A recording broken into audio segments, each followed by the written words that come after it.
welcome to A Simple Aesthetics. Today I'm here back with Lindsay, and we are going to be talking about skin tightening and skin lifting.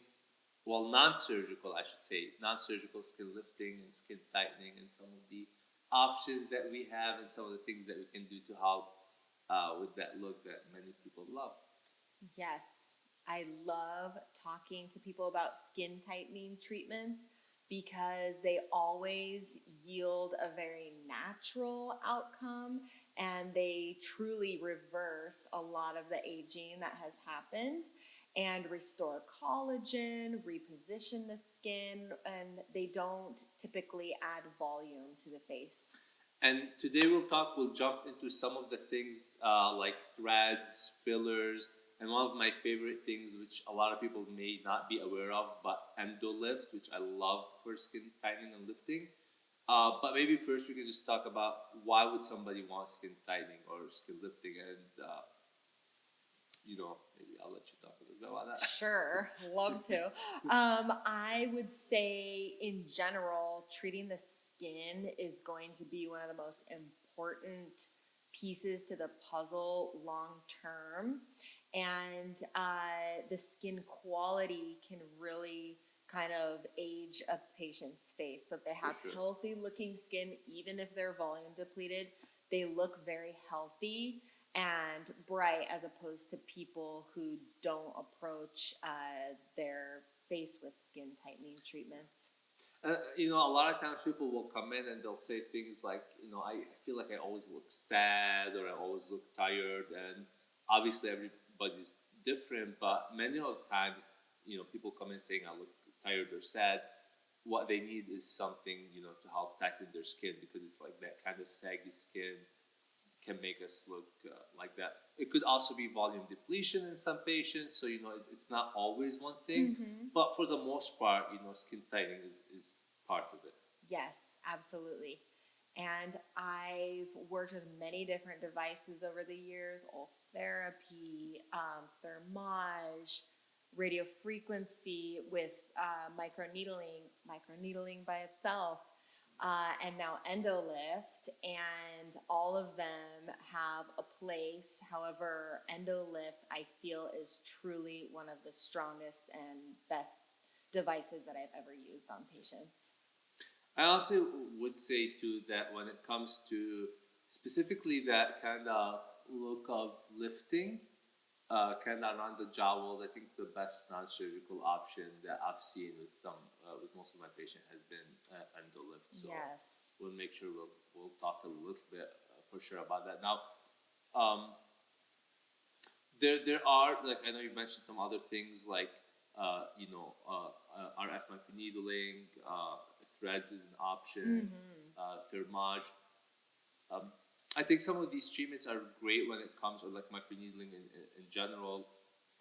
When it comes to improving the texture of the skin, there's also a difference between when you're trying to kind of lift things up a little bit and kind of lift the jowls, the sagginess of the jowls, and actually improving the texture of the skin. And I love all of these treatments for the most part, but they all do slightly different things. yes. And some of them are going to be better for texture versus others are going to be actually better at actually tightening the skin itself.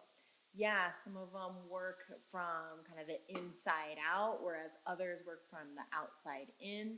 And it just depends on the person's skin type, if their exterior has pigmentation or not, if they're prone to melasma, or if they need kind of like a deep lifting and tightening treatment.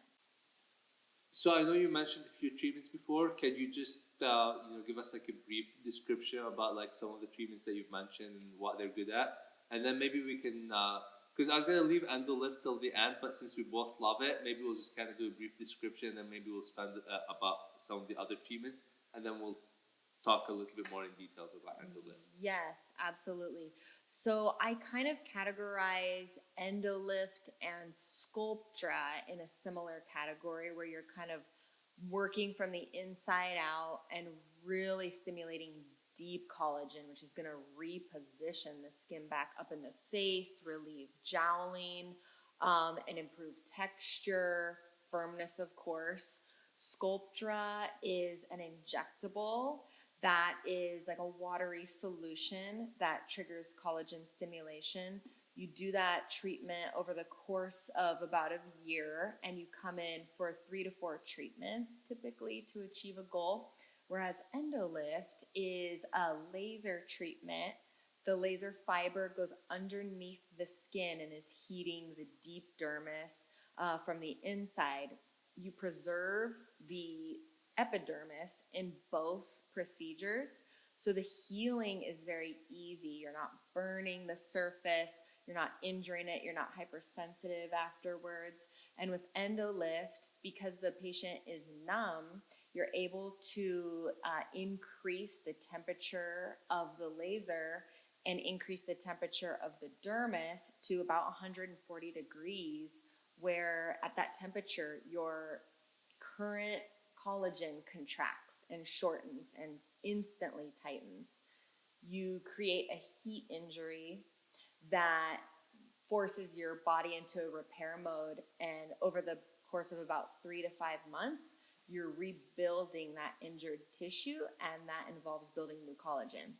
Sculptra is doing something a little bit differently with a solution that is irritating the inner lining of the dermis and forcing this healing process to occur. And both really work well. I'll usually use Sculptra on patients that are a little bit more volume deficient and are open to multiple treatments, whereas Endolift is for someone who is able just to come in for a one-time treatment, essentially, for a lot of patients, and just kind of knock out the tightening procedure in one single treatment. Gotcha. And you mentioned with the Endolift, you can get the heat the dermis to like 104 degrees while kind of preserving the epidermis, which I think that's a very interesting point, because a lot of time, like, you can go, most of the lasers that are external, if you go like really strong, the problem is the possible damage to the epidermis. Yes, you're limited with how high you can get that temperature. So you're limited in how much contraction and tightening of the person's collagen you can achieve. So as opposed to other lasers that go from the outside of the skin, this doesn't burn or injure the outside and just works from the inside. Threads, I love. I've been performing thread lifts for about 5 years, and the practice has very much evolved over that time. Threads, to me, are a little more precise and localized treatment. So wherever you put the thread is where you're going to cause internal irritation, collagen stimulation. And Endolift or Sculptra kind of works more diffusely throughout the face, whereas threads, I kind of pinpoint exact areas or vectors that I want to reinforce. So the way that I like to use threads, you can use them on their own, but I find that they work the best as a follow-up to Endolift, say. So you do a diffuse treatment, 6 to 12 months later, do a thread lift, and it kind of reinforces the effect from Endolift and just maintains the collagen.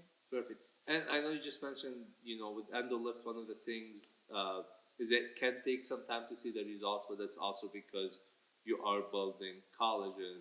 So it's kind of, the results will end up lasting, a good significant amount of time, just because it's kind of happening from the inside out.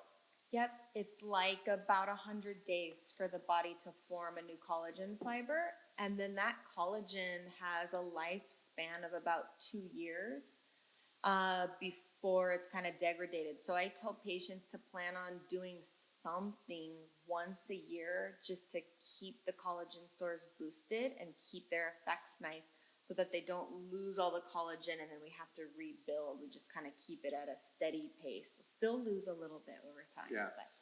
And kind of going back, that's part of the problem with aging, is our bodies are always making and breaking down collagen. It just seems like as we age, it starts to break it down quicker than it's making it, unfortunately. Yes. Yeah, nature wins. Definitely. more destruction than building Yes. with natural aging. So you want to reverse some of that, yeah. No, I do love endolift because yes, it can take some time, but as you mentioned before, the results I feel like they're significant, but at the same time they're very natural, a natural looking, and that's one of the things when it happens slowly over time. Like you have to be a little patient with it, but there is also like a positive side to that, which is it's kind of like slowly happening. Yes. It's not like a super dramatic result on one day, but the results eventually are significant. They are long lasting. I did it 2 weeks ago, and I see significant changes already. I mean, I don't have a ton of heaviness and laxity, but absolutely along my jawline, it's sharper. I have basically no downtime. I was going to say, for 2 weeks ago, you can't really tell that you've had the procedure, so the downtime must have not been that bad at all. Yep. I'm full of threads and sculpture too, but those you're still very much sore, sometimes bruised, and endolift was it's the easiest for me to perform compared to a lot of procedures, and it was so easy to undergo too. So definitely one of my favorites. And you mentioned patients are numb, which they are, but they're not like it's just local anesthesia. We're just numbing them with lidocaine. It's not like they don't have to go like under full anesthesia or anything like that. Yes, but the technology has been around a long time. A similar fiber is used for liposuction. You can actually contour excess fat with the endolift too if you want to. You can use it just for lifting and tightening, or you can do a different technique to actually melt fat, and for like double chin or certain areas, arms, it works really well to contour fat. So in the same treatment, somebody can come for endolift if they have a little bit of a double chin and kind of try to target the fat, and at the same time try to tighten the skin in the same treatment. Yeah, I do that all the time. You lift the face and then you melt the fat in the chin. And which areas would you say are the most common for people to do it? Is it only the face and like the double chin, or face, neck, arms? So too? far, those are probably the top 3 regions. I've done abdomen, but it can be used essentially the glute area, thighs, knees. But basically anywhere you want to tighten the skin. Anywhere you have skin, you're fine. But yeah, arms, women especially love that area to be treated. Same thing, you have instant contraction and instant contouring, and then it just continues to tighten over time without having to undergo surgical procedure. I truly feel that endolift is one of these treatments that's like underutilized in a sense. Like not a lot of people are aware of it, but and the thing is, a lot of people aren't aware of it, but they are like they come with the concerns that endolift can address. Yes. That can in some patients be hard to address it, like with other modalities, and they're like, but they're not aware that that is an option for them. Yeah. Yep, I kind of educate people that the device has been used to treat the face and for skin tightening in Korea, Europe, Dubai for years, and now it's being utilized here, and people are learning about it. Yeah. And it truly, I think, is the strongest skin tightening procedure that I've performed. Yeah. I feel like it's been around the US for a few years, but definitely it's been around for longer in other parts of the world, and definitely people are starting to like learn more and more about it. But I do see I only see it growing because I've seen the results, and I've seen how people have how their face has changed and how their skin has changed with it, and so definitely love that treatment. Yeah, there's some kind of newer regions that we're treating too, like under eyes, a little bit straight into these nasolabial creases. I've heard of lips being kind of experimented with lately. So yeah, it's a growing field, definitely, rapidly. Lindsay, I know you see a lot of patients that every day that come in for different different concerns with their face. What kind of patient do you see? Like, which concerns they're coming in with that you're going to be like, okay, this might be a good candidate for endolift? let's educate this patient about endo-lift. Yeah. A wide range of patients can be candidates. Many patients are candidates. I find more candidates for endo-lift than probably any of the other tightening procedures because there are very few contraindications for it.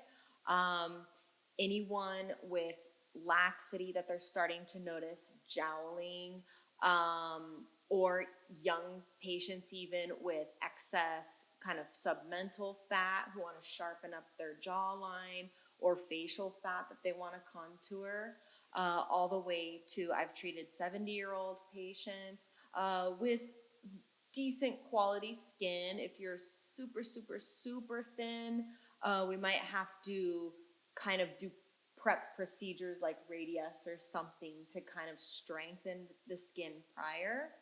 However, you can treat a wide range. And I've seen too also like there's some people who come in and they have like the really like more of the saggy skin that they're trying to try to reverse some of these signs as much as possible. And there's people who come in where it's just maybe like starting out, and so they're doing it, I don't want to say preventative, but like in a sense, like even though like it doesn't have to be like super saggy, and we can control the how aggressive we're going. We can control whether we're going after the fat or just tightening. So sometimes people will start a little earlier, which is something that honestly I feel like with a lot of the non-surgical treatments, it's generally speaking not a bad idea to start a little earlier.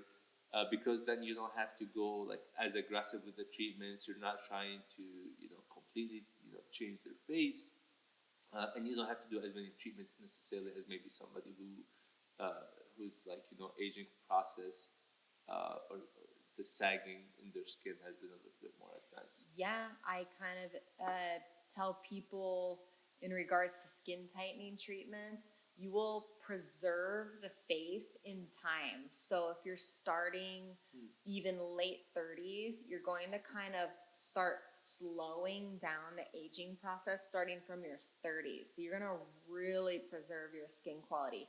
And it goes for a 50-year-old patient. If we start at age 50, we're going to kind of pause time at age 50.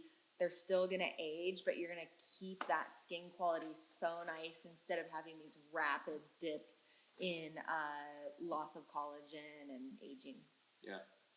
No, definitely look into endo-lift. I think if you're listening to us and you are interested in skin tightening, I think it's a great treatment, honestly. Yeah, anyone that's not kind of interested in surgery but wants to do a skin tightening procedure, or is young and wants to preserve their skin, it's a great idea.